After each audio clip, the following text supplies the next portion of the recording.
जीवित परमेश्वर के अनुग्रह के वचन यहोशू की पुस्तक अध्याय 20।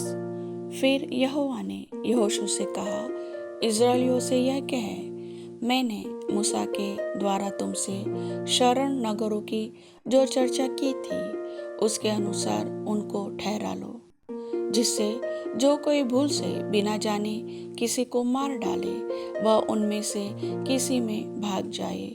इसलिए वे नगर खून के पलटा लेने वाले से बचने के लिए तुम्हारे शरण स्थान ठहरे। वह उन नगरों में से किसी को भाग जाए और उस नगर के फाटक में से खड़ा होकर उसके पुरनियों को अपना मुकदमा कह सुनाए, और वे उसको अपने नगर में अपने पास टिका ले और उसे कोई स्थान दे जिसमें वह उनके साथ रहे।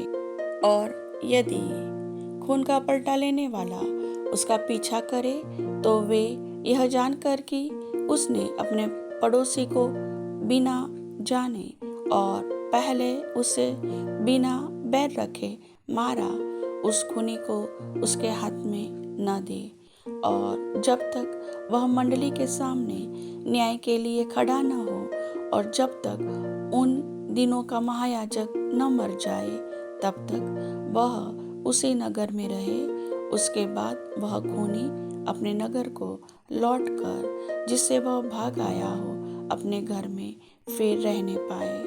और उन्होंने नप्ताली के पहाड़ी देश में गलील के केदेश को और एप्रैम के पहाड़ी देश में शेकेम को और यहूदा के पहाड़ी देश में किरियत अर्बा को, जो हेब्रोन भी कहलाता है, पवित्र ठहराया। और यरीहो के पास के यरदन के पूर्व की ओर उन्होंने रूबेन के गोत्र के भाग में बेसेर को, जो जंगल में चौरस भूमि पर बसा हुआ है, और गाद के गोत्र के भाग में गिलाद के रामोत को, और मनश्शे के गोत्र के भाग में बाशान के गोलन को ठहराया।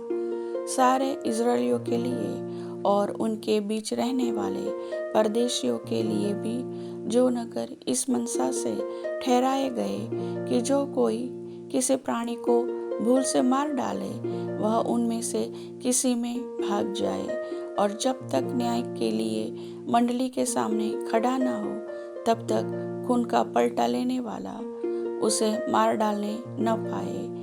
वे यह ही है। प्रभु वचन के सुनने वाले सभी भाई बहनों को आशीष दे। आमीन।